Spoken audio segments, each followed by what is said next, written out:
I have the pleasure of serving as the director of the Department of Small and Local Business Development. And our mission is simple, and that is to support the development, growth, and expansion of our small businesses here in the district. It's pretty simple.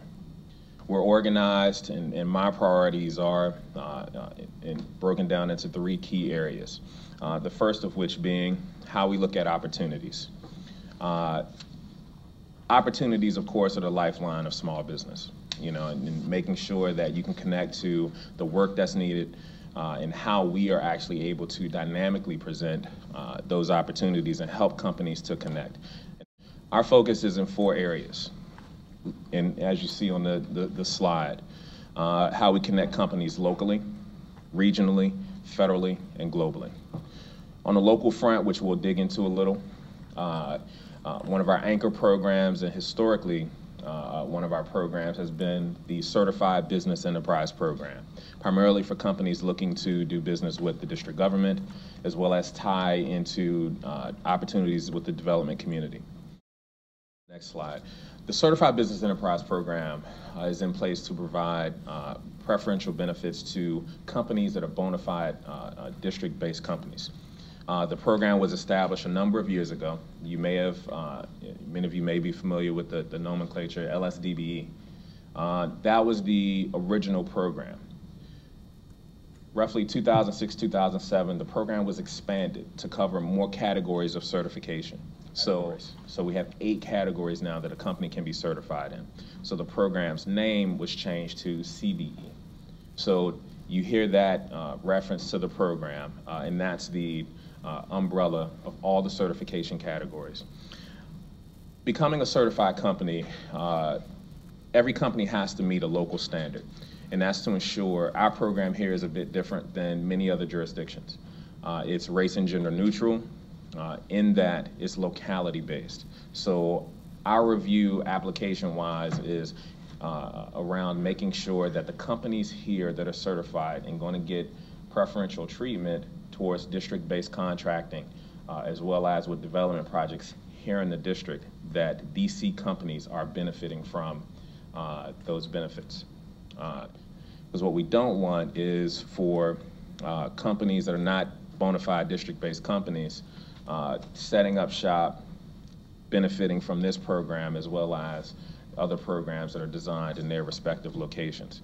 So our program by law is to look at locality and making sure that companies are DC-based businesses.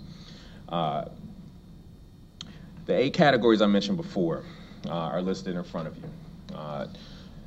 Each one corresponds to preference points associated with the contract review process within district government.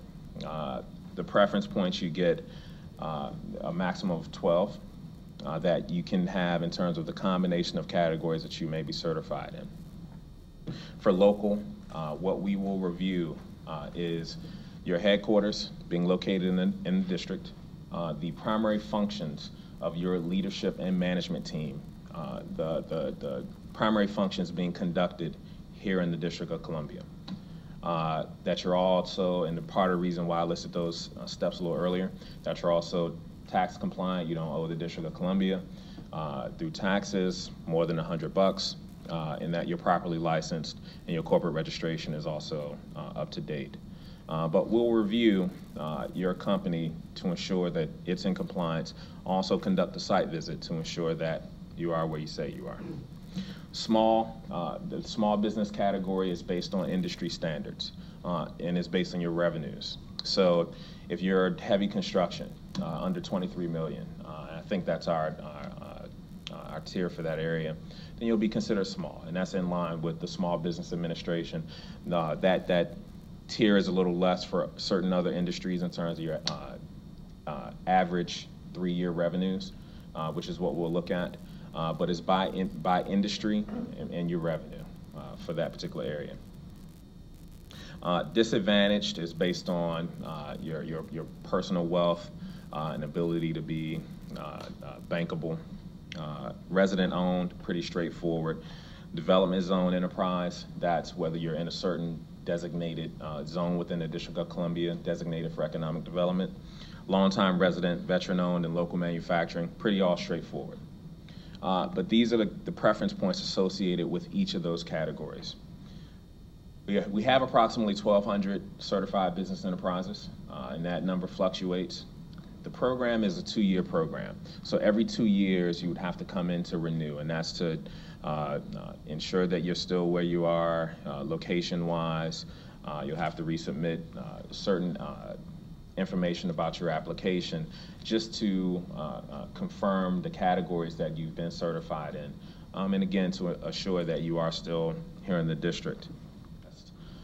We've created a pre-certification class that we offer every other week, where companies can come and find out about the process, soup to nuts. We have our certification specialists teaching the class, so you're hearing directly from our analysts what we look for, the information that's needed. You submit your application online. There may be some supplemental documents you have to get to us, because there's certain things we can't quite yet have input online, but that's one of the areas that we're working on. You submit all that information to us. We review it. Depending on certain standards, if it's a renewal, we may not require a site visit, so that it's depending on the status of your application. Then we'll make a determination. Our standard has been 45 business days. Our performance, however, has been around 30. So we're continuing to try to press the pedal a bit on certification approvals. We're going to be launching a new small business resource center in the coming months that will reflect the areas of opportunity that I outlined to you earlier. We're putting teams in place now that will be focused on connecting you to opportunities in the 4 areas that I outlined earlier, but also provide that one-on-one assistance to help you navigate and get access to capital, to help navigate and complete transactions through, be it district government or any other process-driven agency, as well as the federal government, that you may need to get through to ultimately get back to running your business. Small Business Resource Center, though, to help companies navigate the regulatory process, that you can have a one-on-one assistance with small business service providers, such as the Washington Area Community Investment Fund, who I know is here, the DC Chamber Foundation, the DC Women's Business Center, organizations that can help you step by step to get through the regulatory process. We're going to build on this brand. And make it opportunity-driven and focused on business development. And this will be an exciting initiative that you'll hear from us shortly. The last area of opportunity, you may have seen recent press around some trade missions that have taken place over the last couple of months. We're fresh off 2 missions, one to South Africa, as well as one to China. Mayor Gray led a very deliverable-rich mission to China, where we were able to match our businesses with other companies in China, in a number of B2B meetings to see where the synergies are, to connect our companies to opportunities abroad. Similarly, we did the same in South Africa. We were able to go to Cape Town, Johannesburg, as well as the city of Tshwane, and have business-to-business matchmaking sessions, as well as meetings with the chambers of commerce, trade associations, and other entities that are committed to small business success. What we were able to do is plant the seeds for long-term relationships, because what we did not want to do is to have a trade mission that was a one-time hit, but ultimately to create excitement around a new relationship. And so what we'll see as we move forward is certainly opportunities to go abroad, to do business, but also to invite missions here to figure out in greater detail some of those business-to-business relationships. So 2 very successful missions with more to come. But we've